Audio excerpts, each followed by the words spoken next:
Hey, Josh at SILCA here, talking to you today about the new SILCA Ultra Premium Latex Tubes. Now this is an exciting one for me. Those of you who know the story, I was one of the first people to bring latex tubes and clincher tires into the pro peloton, particularly in the time trial discipline, where we found that the fastest clinchers, starting around the mid-2000s with the fastest latex tubes, were actually faster than tubulars. So have some really fun experiences installing some of these for some current and former world champions over the years. They really make a difference. So I think the question a lot of people have is why latex? The quick answer is there's less internal damping of the rubber than with a butyl or some of the other materials people are trying to make tubes from these days. It has a very high rate of rebound. And so as the tire flexes and the tube is deformed, it rebounds with less energy loss. What's that mean for you? That means on average 2 to 5 watts of energy savings per tire at 30 miles per hour. Put that in perspective, that is somewhere between 2 and 4 times the effect of a ceramic bearing upgrade for your wheels, probably on the order of similar in effect to a ceramic bearing pulley system for your rear derailleur, and all for about $15 a tube. So it's a super cost-effective way to save those ultra-critical watts. Best of all, these ride beautifully supply. You really get 90% of the tubular tire ride comes from the latex inner tube. And also, they're very puncture resistant. You get a lot more flexibility of the tube on sharp object cuts and less tearing of the tube, less likely to pinch flat in impact. So all around, we love these things, and at 15 bucks a piece, they're a heck of a value. So the downside of latex tubes, other than that they're a few dollars more than regular tubes, is traditionally been that they're not as easy to install. And one of the problems with the latex tube is because it is so flexible and so stretchy, it's pretty easy to get caught under the tire bead during the install. So you have to take a few extra precautions, and we thought we would kind of pull together our SILCA carbon rim optimization system today and give you some of those tips and tricks, but also show you how all of the products kind of optimally work together as a system. So take my ultra premium tube. Now our tubes are sized for modern tires on modern rims. So 24 to 30 millimeter measured width.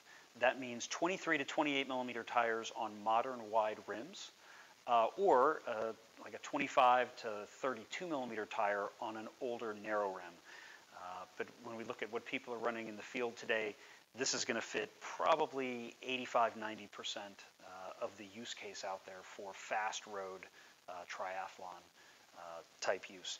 So I want to take my latex tube, and in this case I have a 60 millimeter deep rim, so we're going to go ahead and install him with a SILCA threaded valve extender.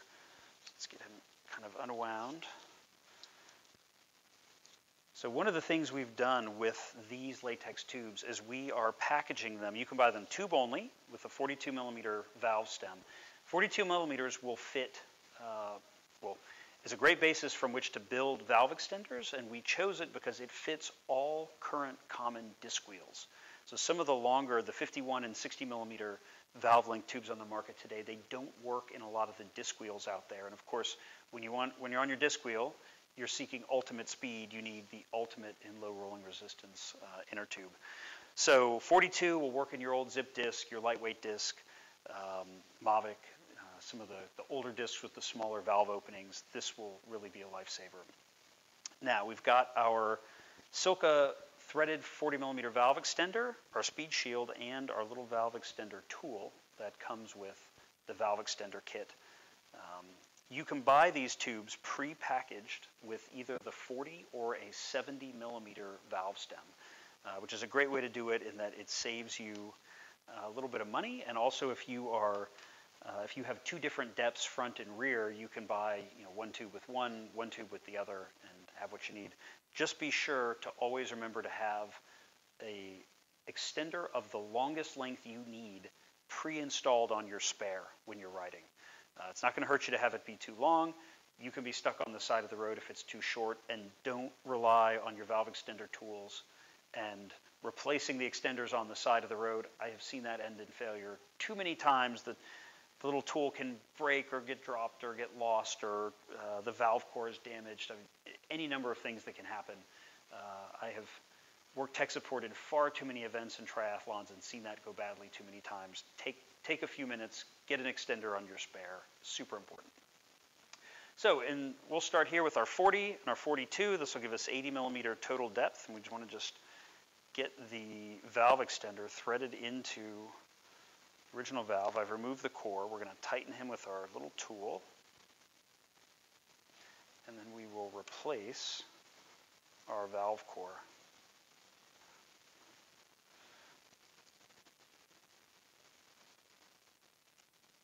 All right, there we go. So one of the keys to the latex tube is you've got to have just a little bit of air in the tube to give it some body before we start the install. This is really important. It's in putting the second bead over is where I would say most of the tube damage or the ultimate pinching of the tubes occurs. So what you want to do is take your pump. If you're on the side of the road, you can use a mini pump for this. You just need a fraction of a psi of pressure. So I mean, you are not trying to change the size of the tube at all. We're just trying to give it enough body to make it round, kind of at its unstretched ideal size. Also, if we put too much air in there, the diameter of the tube grows, and as we go to work it around the rim, it's going to be a little long, and it's going to be hard to stuff the last bit of it in. So I've got a little bit of air in my tube as he's prepped. I've got my wheel, and we have pre-installed SILCA tubeless rim tape. Now, why tubeless tape when we're using a tube? Tubeless rim tape is significantly thinner than traditional rim tapes, and this is important, particularly on the tubeless ready wheels, because it helps us fit the tire. It makes us less likely to pinch the inner tube as we're putting the second bead of the tire over.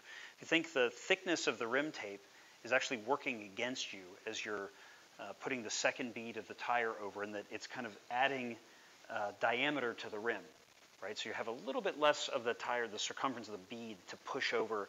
It just requires a little bit more effort and force, and in the case of installing a latex tube, makes it just that much harder to keep yourself from pinching the tube as it goes over. The tubeless rim tape is also much lighter.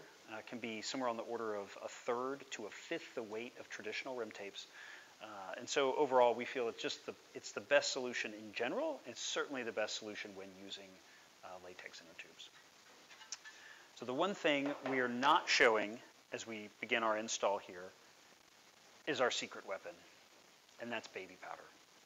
Now, I'm not using it in the video here today because I will make a mess, but oftentimes I find the easiest way to use this is to take your tube before you inflate it, put it in a baggie, put the baby powder in there, and just shake it up. Give it a good shake and bake, and that will give you a nice coating. You can also, as you put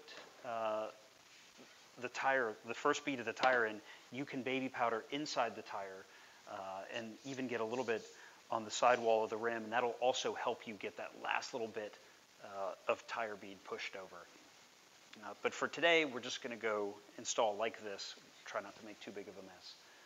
So I want to take my tire. In this case, I've got one of my personal favorites, a Vittoria Corsa G Plus 28C. That's going to inflate out to about 30 millimeters width on this flow wheel. Just a beautiful riding tire. And the way I like to do it is to line up the brand mark of the tire with the valve hole of the rim.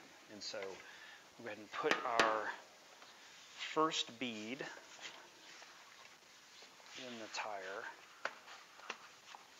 On these tubeless wheels, the first bead always goes in nice and easy because we've got that nice deep tire well. It's when the second bead goes in, we can't utilize that tire well anymore, and things are going to get a bit tighter. So we've got this guy in, and I'm going to start at the valve. Install him all the way through.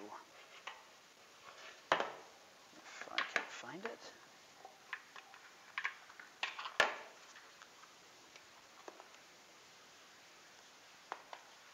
Okay. And so what we want to do now is what I really consider to be the most important part of the tire and tube install, particularly with latex. So I think a lot of times the tendency is to start wanting to work the bead in once the tire, the tube is within the tire. But the most important thing you need to do here is work the tube in between the bead of the tire. And so essentially you've got the bead of your tire here, and you want the tube to roll over and sit down in the bead. And so you'll watch here, you can see how you can see the tube all the way around. We're just going to work the tube in to the bead without doing anything with the tire yet. So look at the difference there. So see, now the tube is in full way around, and the tire at a distance could almost look like it's installed. And so now as I'm working the bead in, I am only having to manage the bead and not the inner tube. And so the tube has body, it's not coming anywhere. I'm going to start at my valve. I'm going to start working around. And this really helps at the end. Let's see, can we do it? Oh, there we go. Look at that. Pushed all the way around. Now, we give it a good visual both sides. Like I said, we've got about half a PSI of air in here. So I want to take it and pull it back and work around to make sure that you don't see any of that tube. It's actually one of the reasons the tube is bright pink, that you can see it if it's sticking out under the bead at all. If the tube is trapped under the bead, that will be a problem later on. So you really want to take your time. That side's good. Let's see. Really take your time and give it a look as you work around. Looks good there as well. Okay, looks great. So we are now ready to install. Now, for the last step on this wheel, I am going to install a SILCA speed shield. So speed shield has a number of benefits, and one of them being it actually improves the aerodynamics of the wheel. You're replacing about 8-9 millimeters of valve stem, which is round, not a good aerodynamic shape, with a very aerodynamic shape. Two, you are preventing rattling of the valve in the rim. I think we've all had that experience of hearing what it sounds like when the valve rattles in your rim on rough roads. Three, you are on threaded valves. If you're using a valve nut, you are keeping the valve nut, particularly in tubeless situations, from scoring and damaging the rim.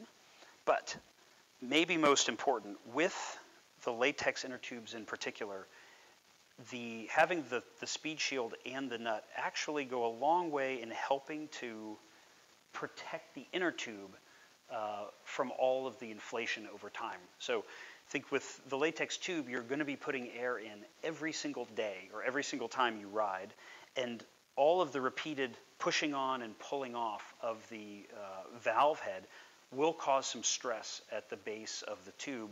This will actually improve the life of the tube.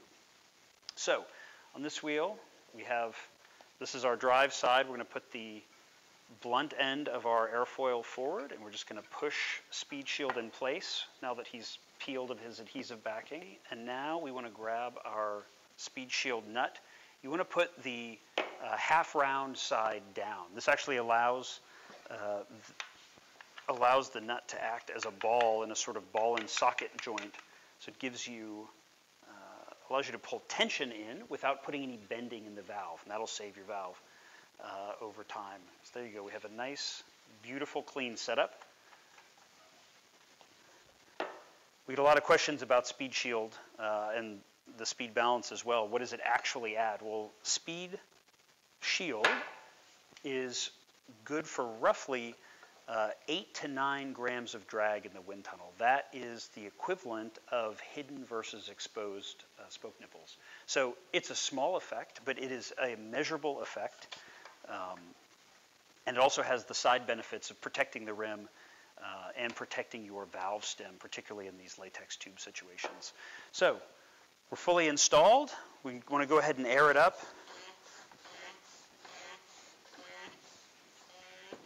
In this case, we're not going to go quite all the way. We want to make sure we continue checking around, put about 20 pounds in it.